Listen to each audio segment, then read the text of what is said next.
મહાશિવરાત્રીના પાવન પર્વે ઓલપાડના સરસના ઐતિહાસિક સિદ્ધનાથ મહાદેવ મંદિરે ભક્તો દર્શનાર્થે ઉમટી પડ્યા હતા। હર હર મહાદેવના નાદથી મંદિર ગુંજી ઉઠ્યું હતું। મંદિરનું શિવલિંગને મહાકાળ સ્વરૂપમાં શણગાર કરાયો હતો। જીવ અને શિવના મિલનના પવિત્ર પર્વ મહાશિવરાત્રી આ દિવસે શિવ ભક્તો મંદિરમાં અભિષેક કરી શિવજીને રીઝવવા પ્રયાસ કરતા હોય છે।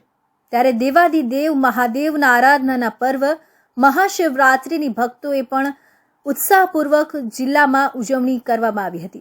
ત્યારે ઓલપાડ તાલુકામાં પણ ઠેર ઠેર શિવાલયોમાં ભગવાન ભોળાનાથની પૂજા અર્ચના કરવા માટે વહેલી સવારથી ભક્તોની ભીડ જામી હતી અને ભવ્ય ઉજવણી કરવામાં આવી હતી। વાત કરવામાં આવે તો એવા મંદિર ઓલપાડના સરસ ખાતે આવેલા અતિ પૌરાણિક અને ઐતિહાસિક એવા સિદ્ધનાથ મહાદેવ મંદિરે શિવભક્તો માટે શ્રદ્ધા અને આસ્થાનું પ્રતીક બન્યું છે। શિવરાત્રીના દિવસે સવારથી જ ઓલપાડ તાલુકામાંથી તેમજ સુરત સહિત મોટી સંખ્યામાં ભક્તો ઉમટી પડ્યા હતા અને હર હર મહાદેવ અને બમ બમ ભોલેના નાદથી મંદિર ગુંજી ઉઠ્યું હતું।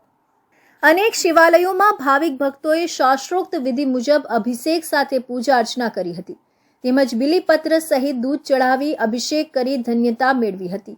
શિવરાત્રી પર્વને લઈને શિવાલયોમાં ભક્તોની લાંબી કતારો જોવા મળી હતી। દાદરા નગર હવેલીના